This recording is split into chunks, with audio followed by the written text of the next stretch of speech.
Bonjour à tous et bienvenue sur les énergies de la pleine lune du 12 février dans l'axe Lion-Verseau et ceci est une analyse astro-astro.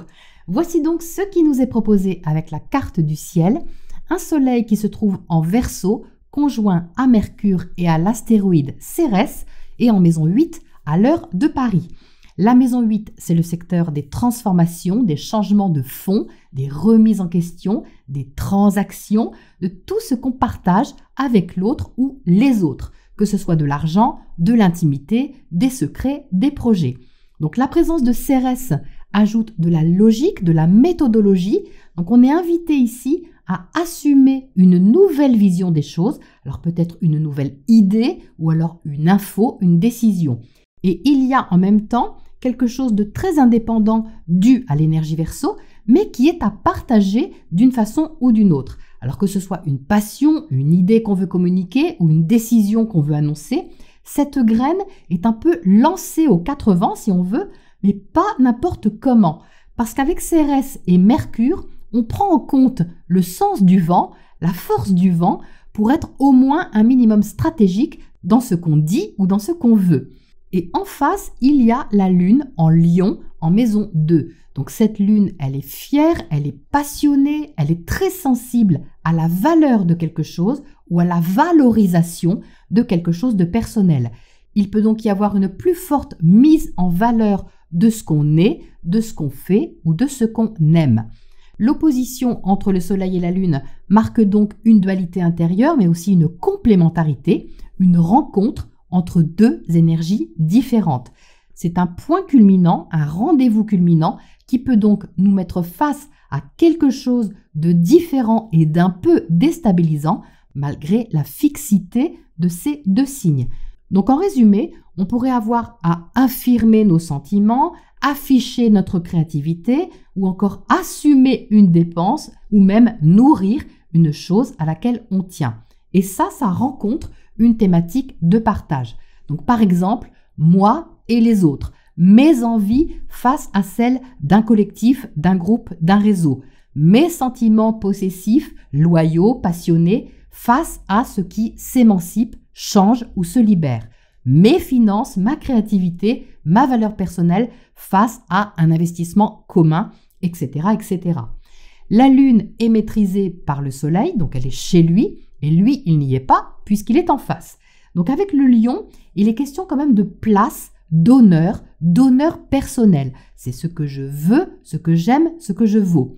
Et le soleil, lui en Verseau, il invite à placer cette valeur, cette créativité ou ces sentiments dans un projet, un collectif, un réseau, un groupe, quel qu'il soit. Et cette question d'équilibre, donc, qui se pose entre soi et l'autre ou soi et les autres, comporte un déclencheur supplémentaire, un détonateur avec la présence d'Uranus en carré à cette pleine lune. Uranus est le maître du Verseau et donc il maîtrise le soleil qui se trouve en Verseau. Uranus, c'est la planète de l'inattendu, de la nouveauté, de la rapidité et de l'instabilité. Uranus vient libérer, éveiller, réveiller. Mais en carré, ça peut être un réveil un peu spécial.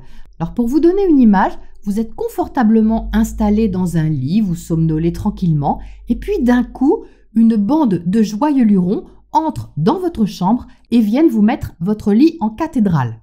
Voilà, c'est un peu l'idée. Donc ça peut être drôle, éventuellement, ça dépend du sens de l'humour de chacun et de l'adaptabilité de chacun, mais c'est surtout que ça vient quand même déranger l'ordre des choses et que ça surprend. On peut donc surprendre ou être soi-même surpris par un réveil soudain, mais qui peut tout aussi bien être une prise de conscience, qui est soudaine au sujet d'un besoin de libération ou d'un changement. Donc dans un sens ou un autre, cette pleine lune apporte de la nouveauté, qu'on l'ait prévu ou pas. Et on a de l'aide sur cette pleine lune, sur ce déménagement intérieur, je dirais, parce que Mars, qui est toujours rétrograde, est conjoint à l'ascendant Cancer, si on considère la carte à l'heure de Paris, et il forme un trigone à Saturne en Poisson en maison 9. Alors je mentionne cet aspect parce que même si Mars n'est pas le maître de cette pleine lune, il est maîtrisé par la lune et comme en plus il est conjoint à l'ascendant, ça lui donne quand même un rôle important même s'il est rétrograde. Donc ça veut dire qu'on risque d'être beaucoup plus sensible sur cette pleine lune, beaucoup plus réactif, mais là où on pourrait justement être impatient, instinctif ou même explosif, si on est touché dans notre sensibilité, on va être invité à canaliser cette énergie dans un sens constructif et le trigone à Saturne va considérablement nous aider dans ce sens. Donc ça, c'est vraiment un élément positif dans la configuration de cette pleine lune qui nous propose d'assumer les choses avec un certain sang-froid, même si ça remue à l'intérieur. Alors en fait, je dirais que la proposition, ça peut être ici de voir plus loin que l'événement présent, plus loin que notre déstabilisation qui peut être passagère. Uranus, c'est aussi l'avenir. Donc le déclencheur peut avoir des répercussions à long terme et c'est à nous de faire en sorte qu'elle soit constructive, même si ça prend du temps, comme toujours avec Saturne, et puis aussi à cause de la rétrogradation de Mars qui va être suivie par celle de Vénus le mois prochain. Donc pas d'impatience sur ce réveil en fanfare peut-être pour certains, qui va chercher à nous faire sortir non pas de nos gonds, mais de notre zone de confort, pour une raison que nous comprendrons peut-être un petit peu plus tard.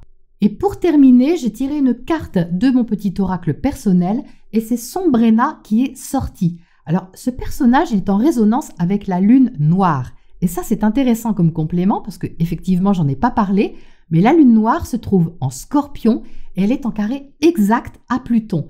Donc, ça apporte une précision sur le fait de devoir dépasser nos peurs, même si ça implique une remise en question lucide de nos mécanismes intérieurs. Alors, Sombrena est une créature sacrée dont le côté mystérieux et insondable peut fasciner. Elle représente ce qui nous attire irrésistiblement et viscéralement, autant que ce que nous repoussons sans savoir consciemment pourquoi ou ce qui nous fait peur. Donc ce sont les deux côtés d'une même pièce. On veut mais on ne veut pas, on prend tout en voulant lâcher ou on veut garder tout en voulant libérer. Elle nous invite donc à contacter notre part cachée pour traverser quelque chose que nous ne voulions peut-être pas voir. Et ça pourrait bien révéler justement notre plus grande force. Car en assumant cette intensité intérieure, on est encouragé à éclairer nos zones d'ombre pour en extraire une lumineuse vérité. Je vous souhaite donc une pleine lune riche en éveil et en libération et je vous dis à bientôt pour la prochaine escale.